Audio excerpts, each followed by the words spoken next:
नमस्कार दर्शकों, मैं हूं आपकी होस्ट मधुलिका, एक बार फिर से लेकर आपके लिए आपका अपना पसंदीदा कार्यक्रम जिसका नाम है ग्रह नक्षत्र और आप। दर्शकों, रोज की तरह आज एक बार फिर से अपने कार्यक्रम में हम लाए हैं आपके लिए आपकी समस्याएं और उनके ज्योतिषीय समाधान, और साथ ही साथ कार्यक्रम में आगे आपको देंगे ज्योतिष विज्ञान से ही जुड़ी हुई ढेर सारी रोचक जानकारियां खास आपके लिए, और बताएंगे आपको कि क्या है खास आज के दिन में, यानी कि आपका दैनिक राशिफल, और जानेंगे समृद्धि टिप्स में कुछ खास बातें।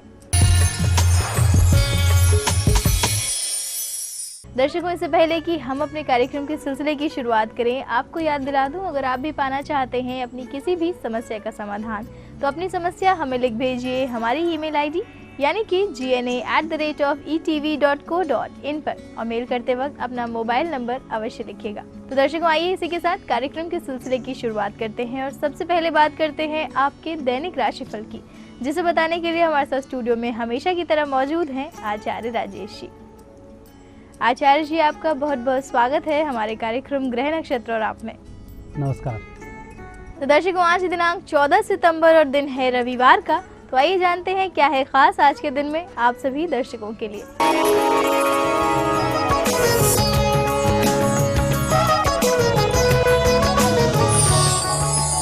हम देखेंगे प्रातःकाल का पंचांग।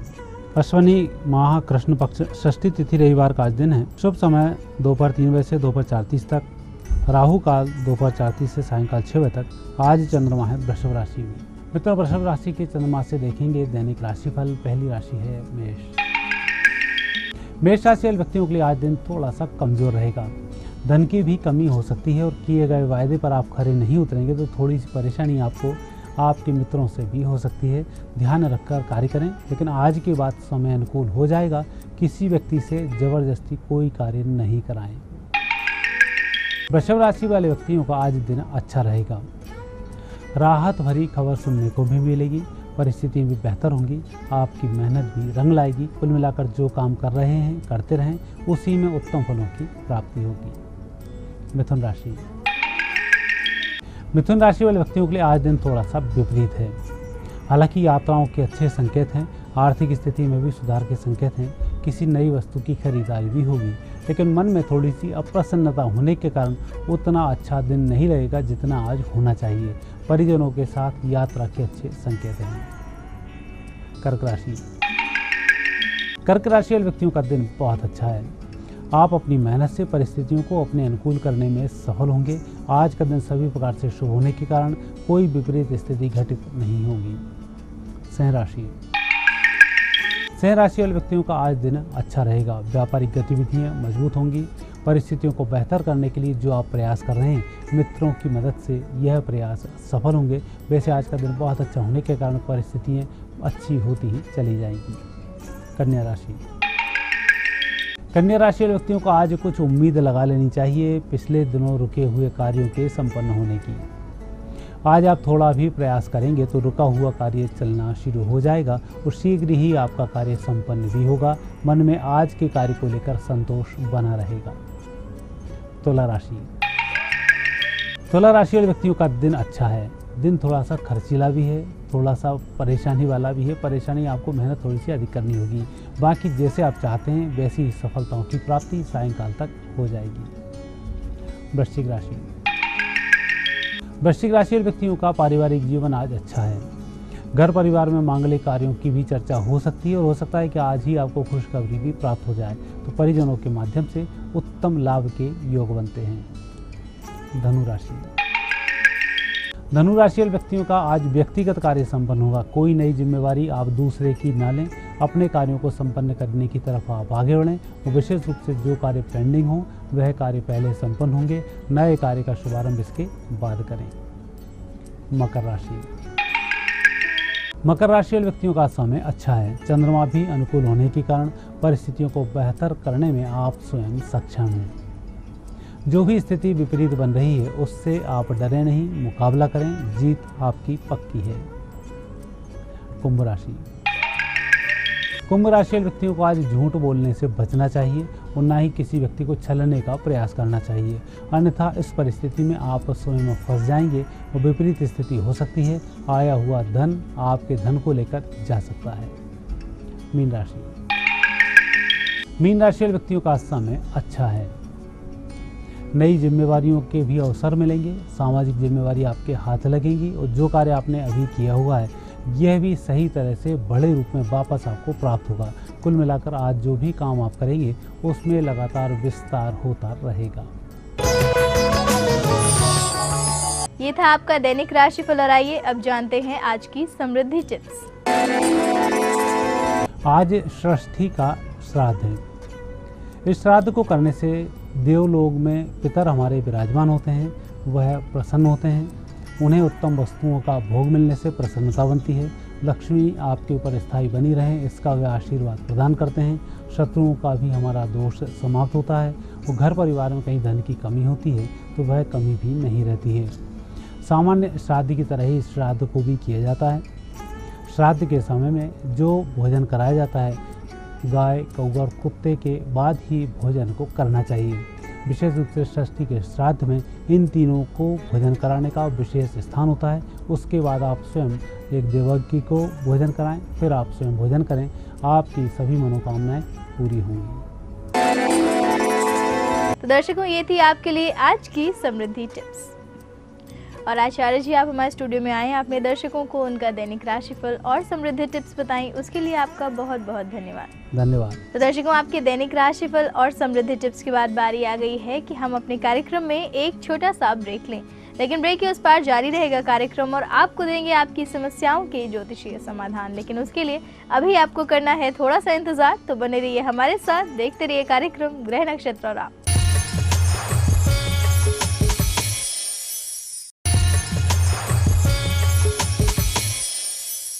ब्रेक के बाद दर्शकों, आप सभी का एक बार फिर से बहुत बहुत स्वागत है हमारे कार्यक्रम में, जिसका नाम है ग्रह नक्षत्र और आप।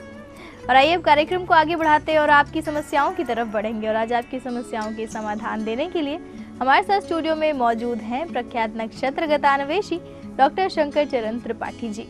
गुरुजी, आपका बहुत बहुत स्वागत है हमारे कार्यक्रम ग्रह नक्षत्र और आप में। तो गुरुजी, इससे पहले कि अपने कॉलर्स की समस्या को सुने, आपसे बात करना चाहेंगे एक बार फिर से मोक्ष प्राप्ति के बारे में। तो आज हमारे दर्शकों को आप बताइए कि मोक्ष प्राप्ति की अवधारणा की शुरुआत कहाँ से हुई? मोक्ष की अवधारणा, द कॉन्सेप्ट ऑफ सॉल्वेशन, आपको पहले भी कहे कि ये वाक्य या ये प्रश्न प्रासंगिक प्रश्न है, क्योंकि ज्योतिष विज्ञान द्वादश भाव से मोक्ष को सिद्ध ही नहीं किए, अपितु इसकी उत्पत्ति, इसके सोपान, इसकी अवधारणा, इसके विचार और इसका क्रियान्वयन सबका अध्ययन करता है द्वादश भाव से। द्वादश भाव मोक्ष का ही है। आपकी जब कुंडली बनती है तो जो द्वादश भाव है वो मोक्ष का ही है। और कॉन्सेप्ट ऑफ सॉल्वेशन या मोक्ष की अवधारणा, धारणा धारयते, धनुष धारण किया, ये एक चीज है। सर्प ने माणी धारण कर रखी है। देखिएगा, अश्वत्थामा के मस्तक पर स्थित मणि को कृष्ण ने काटकर निकाल दिया है। जो काटकर निकाल दिया है वो धारणा शक्ति थी। पृथ्वी में धारणा शक्ति है, जो ज्वालामुखी और एटम बम से गिरने के बाद भी, हिलने के बाद पुनः अपनी प्रास्थिति और स्थिति को प्राप्त हो जाती है। धारणा शक्ति विचलित तो होती है, लेकिन अपनी स्थितियों का परित्याग कभी नहीं करती। इसलिए मोक्ष की अवधारणा, जैसे व्यवस्थित, things are preordained waiting to happen, ये सिद्धांत ज्योतिष लेकर चलता है। गीता भी मया हता पूर्वमेवा निमित्त मात्रम भव सभ्य साचिना, भीष्मम च द्रोणम च जयद्रथम च, इन सभी सेनानियों को मैं पहले मार चुका हूं, यद्यपि ये जिंदा दिख रहे हैं तुम्हारे सामने अर्जुन। क्या कभी ये संभव है कि जो सामने आदमी खड़ा होकर बोल रहा है उसी को हम तत्काल मृत भी देख ले पीछे? इन दोनों के मध्य में जो स्थित है, इन दोनों के मध्य में जो खालीपन है, इन दोनों के मध्य में जो रिक्त स्थान है, ये अवधारणा है। व्यवस्थित चीजें केवल दो मिलेंगी, बीच में बहने वाली नदी के ये किनारा और वो किनारा, ये दोनों व्यवस्थित हैं। जबकि जब नदी में बाढ़ आती है तो दोनों किनारे अव्यवस्थित अवस्था को स्वयं प्राप्त हो जाते हैं। इसलिए गांव, नगर या अन्य लोगों को लगेगा कि सब कुछ अस्त व्यस्त हो गया। इन धारणा शक्ति में उद्वेलित अवस्था विद्वेषात्मक, अनुसूया, रागात्मक, ईर्षात्मक, निंदात्मक, इन भावों से इतर जब दृष्टि प्राप्त होती है, जिसमें व्यक्ति का अपना स्वयं का मूल तत्व का ज्ञान नहीं होता कि मैं किस उद्देश्य से इस संसार में जन्म लिया हूं। और मोक्ष मूलतः जन्म के दिन ही या जन्म से मृत्यु के मध्य में यह जान लेना कि मैं इस यात्रा को प्राप्त करने के निमित्त क्यों आया, इस विचार की जब पुष्टि और सिद्धि हो जाती है।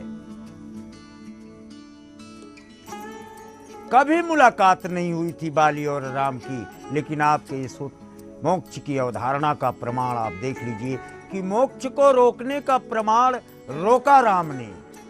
राम ने बाण उठा करके अजय अपौरुष से ये बाली के हृदय पर मारा है और कोई वार्ता नहीं। और मारते ही जब गिरा है बाली तो उसने कहा है, धर्म हेतु अवतरे वो गोसाई। देखना भी मोक्ष की अवधारणा तुरंत आ जाएगी। तुम्हारा अवतार तो धर्म के लिए हुआ है राम। तुमने बिटापोट पेड़ की आड़ लेकर के मुझे क्यों मारा? धर्म हेतु अवतरे वो गोसाई, हमारे वो मोही व्याधि की नाई। क्यों मारा मुझे अकारण? मोक्ष की अवधारणा का सूत्रपात बाहर निकल के आया। जो राम मारने के लिए बाली को कहता है, सुन सुग्रीव मैं मारी हूं बाली ये कहीं बाण, ब्रह्म रुद्र शरणागत गए नौ बरी हैं प्राण। तीन महाशक्तियों के बीच से निकलने वाले विचार में अमृत तो दे रहा है राम, अचल करो तनु राखो प्राणा।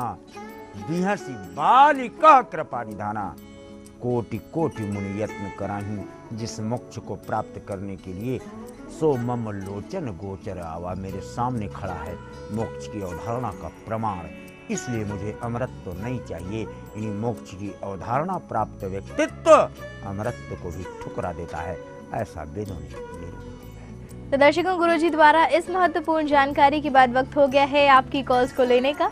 तो आइए जुड़ते हैं अपने आज के दिन के पहले कॉलर के साथ और जानते हैं उनसे उनकी समस्या के बारे में। पंडित जी प्रणाम, मैं अलकनंदा बहुगुणा बोल रही हूँ सोनीपत हरियाणा से। मेरी जन्म तिथि 15 जनवरी 1977 है। जन्म स्थान जबलपुर मध्य प्रदेश है। जन्म का समय 7:47 है। पंडित जी सिर्फ एक ही सवाल है हमारा कि हमें संतान योग कब तक प्राप्त होगा। आज की पहली कॉल हमें आई है सोनीपत हरियाणा से अलकनंदा बहुगुणा जी की। गुरुजी, इनका प्रश्न अपनी संतान प्राप्ति को लेकर है। ये आपसे जानना चाहती हैं कि इन्हें संतान प्राप्ति का योग कब तक है, आप इन्हें बताएं। मकर वृश्चिक विशाखा 22वां वर्ष, 44वां वर्ष, 31वां वर्ष, 13वां वर्ष, 4था वर्ष, ये शादी के वर्ष हैं। इन वर्षों में ही आपको संतान चंद्रमा की कृपा से पुत्री रत्न प्राप्ति का प्रमाण देखा जाता है, लेकिन पुत्र नहीं। तो अलकनंदा जी, गुरुजी की बताई हुई बातों में आपको अपनी समस्या के संबंध में मार्गदर्शन अवश्य मिल गया होगा। और दर्शकों, हमारे अगले कॉलर इसी के साथ हमसे जुड़ चुके हैं। तो आइए जानते हैं अपने अगले कॉलर से उनकी समस्या के बारे में। मेरा नाम संभव पंत है, मैं देहरादून से बोल रहा हूँ। मेरी डेट ऑफ बर्थ है 1192 शाम देहरादून। मैं जिससे पूछना चाह रहा हूँ MBA या लॉ के क्षेत्र में सफलता मिलेगी कि नहीं। देहरादून उत्तराखंड से हमें कॉल किया है संभव पंत जी ने। गुरुजी, ये अपने करियर को लेकर दुविधा में हैं, तो आपसे मार्गदर्शन चाहते हैं या आपसे जानना चाहते हैं कि इनके लिए लॉ और MBA में से कौन से क्षेत्र में जाना बेहतर रहेगा। आप इन्हें मार्गदर्शन दें। सिंह वृश्चिक अनुराधा, आंख में पट्टी बांध लो और हाथ भले ही काम न करे, पैर में कलम रख लो, तब भी कानून विद बनने के लिए बाध्य हो। और कानून के अलावा और कुछ भी मत सोचना, चाहे भले ही आपको नंगे पांव टहलना पड़े। एक दिन जज जरूर बनोगे, इसमें संशय नहीं। तो संभव पंत जी, उम्मीद है गुरुजी की बताई हुई बातों में आपको अपने करियर से संबंधित मार्गदर्शन अवश्य प्राप्त हो गया होगा। आपके उज्जवल भविष्य के लिए हमारी शुभकामनाएं। और दर्शकों, हम आगे बढ़ेंगे और जुड़ेंगे अपने अगले कॉलर से, लेकिन यहाँ रुक रहे हैं एक और छोटे से ब्रेक के लिए। ब्रेक के उस पार भी देंगे आपकी कई और समस्याओं के ज्योतिषीय समाधान, लेकिन तब तक के लिए कहीं जाइएगा मत, बने रहिए हमारे साथ, देखते रहिए कार्यक्रम ग्रह नक्षत्र और आप।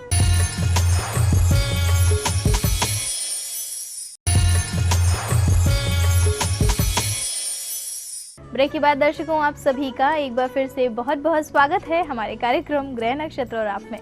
तो आइए दर्शकों, कार्यक्रम के सिलसिले को आगे बढ़ाते हैं और हम जुड़ते हैं अपने अगले कॉलर से और जानते हैं क्या है उनकी समस्या। मैं कुलवीर सिंह बोल रहा हूँ, मेरठ उत्तर प्रदेश से। मेरी जन्म तिथि है 12 सितंबर और समय है रात का 11 बजे। मेरी नौकरी बदलने का योग कब तक है, कृपया बताएं। कुलवीर सिंह जी हमें कॉल कर रहे हैं मेरठ उत्तर प्रदेश से। गुरुजी, ये आपसे जानना चाहते हैं कि इन्हें इनकी नौकरी में बदलाव मिलने का योग कब तक है, आप इन्हें बताएं। वृष मीन उत्तराभाद्र, वृष और मीन और बदलना सैटर्न। सूर्य शनि आमने सामने हैं। जुलाई में बहुत जोर प्रयास किए हो और इनका महीना आएगा 11वां, यानी नवंबर तक आपको अपने ट्रांसफर के निमित्त दिया गया पुरुषार्थ का योगदान फलयुक्त होता हुआ देखा जाता है। तो कुलवीर सिंह जी, उम्मीद है गुरुजी द्वारा आपको अपने करियर और अपनी नौकरी के संबंध में मार्गदर्शन अवश्य मिल गया होगा और आपके उज्जवल भविष्य के लिए हमारी शुभकामनाएं। और दर्शकों, हम आगे बढ़ते हैं और जुड़ते हैं अपने अगले कॉलर से और जानते हैं वो कौन है और वो क्या प्रश्न पूछ रहे हैं। मैं सौरभ मंदसौर से बोल रहा हूँ। मेरी दीदी सोनाली की डेट ऑफ बर्थ 18 जुलाई 1982 है। टाइम दोपहर में 1:20। मैं जानना चाहता हूँ मेरी दीदी का विवाह होने का योग कब तक है। मंदसौर मध्य प्रदेश से हमें कॉल किया है सौरभ जी ने। गुरुजी, अपनी बहन के लिए प्रश्न कर रहे हैं। ये आपसे जानना चाहते हैं कि इनकी बड़ी बहन का विवाह होने का योग कब तक है, आप इन्हें बताएं।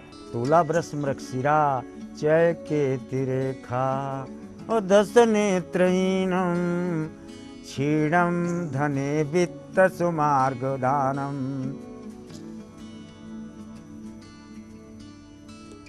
सुमार्ग नहीं, सुफलात दानम। सुमार्ग इसलिए कहा गया कि अच्छे मार्ग से प्राप्त धन से प्राप्त फल, खरीदे हुए फलों को देना चाहिए, दक्षिणा नहीं। 10 अंधों को एक लाइन में बैठाकर जो पहले बताया गया, इसे आप कर दें।